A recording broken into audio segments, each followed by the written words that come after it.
Thank you very much, Jen, for being here with us today. Could you please introduce yourself to get us started? So I'm currently Director of Research at the Economic and Social Research Council, which is part of UKRI.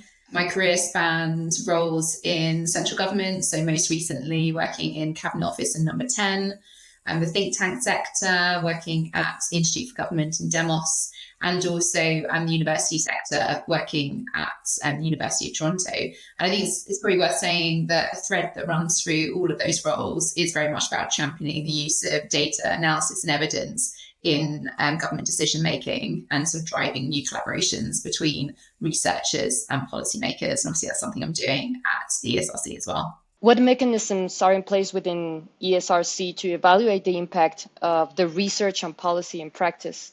So one of the main ways we do commission quite a lot of external and independent evaluations of our investments in this area. So we also try and find sort of informal ways of getting that feedback. You want that sort of continual feedback of how these different initiatives are working. So for instance, with our policy fellows, we bring them together regularly as a cohort, both to support them as and exchange lessons and things between them, peer support, but also as feedback to us about how those investments are working, how we might want to iterate those schemes next time round and continually improve them. And also there's sort of wider initiatives as well. So for instance, the end of last year, we launched a meta-science program with the Department of Science, Innovation and Technology, which is about building an evidence base on what works in terms of how we invest money in research and development.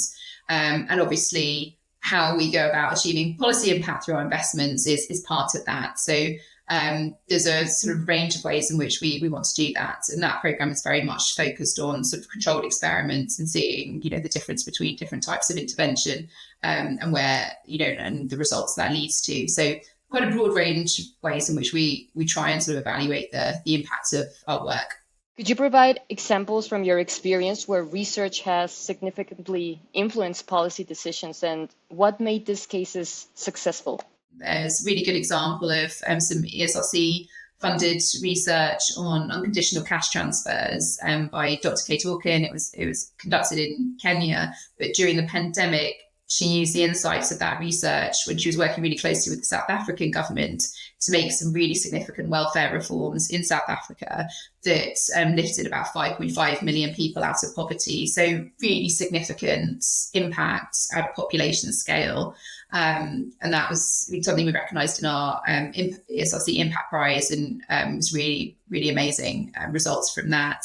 Another one that came out of work we funded on sort of data infrastructure and policy fellowships was a ESRC data science fellow, Robin Lovelace, who developed a Propensity to Cycle tool, which has become the main government endorsed tool for planning cycle networks across England.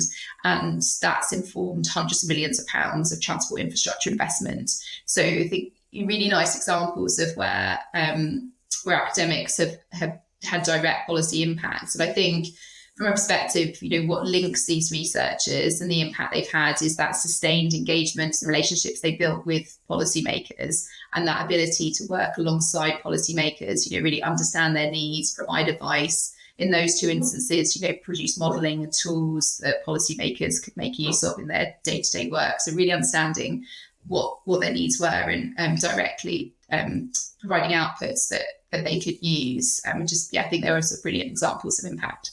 And from your perspective, what are the most effective ways for researchers to convincingly evidence the impact of their work on public policy? So I think it's a really good question because actually, and I'm sure I won't be saying anything surprising here, is it can be really challenging to trace a neat line between a piece of research that you produced or the contribution of one researcher and a specific change in public policy. I think one tip I'd give is if you've had lots of engagement with a policymaker is just ask for a testimonial, get a short statement from them about how the work has been used. If somebody's leaving a role, collect a testimonial from them before they go on the impacts that you've had in that particular policy area.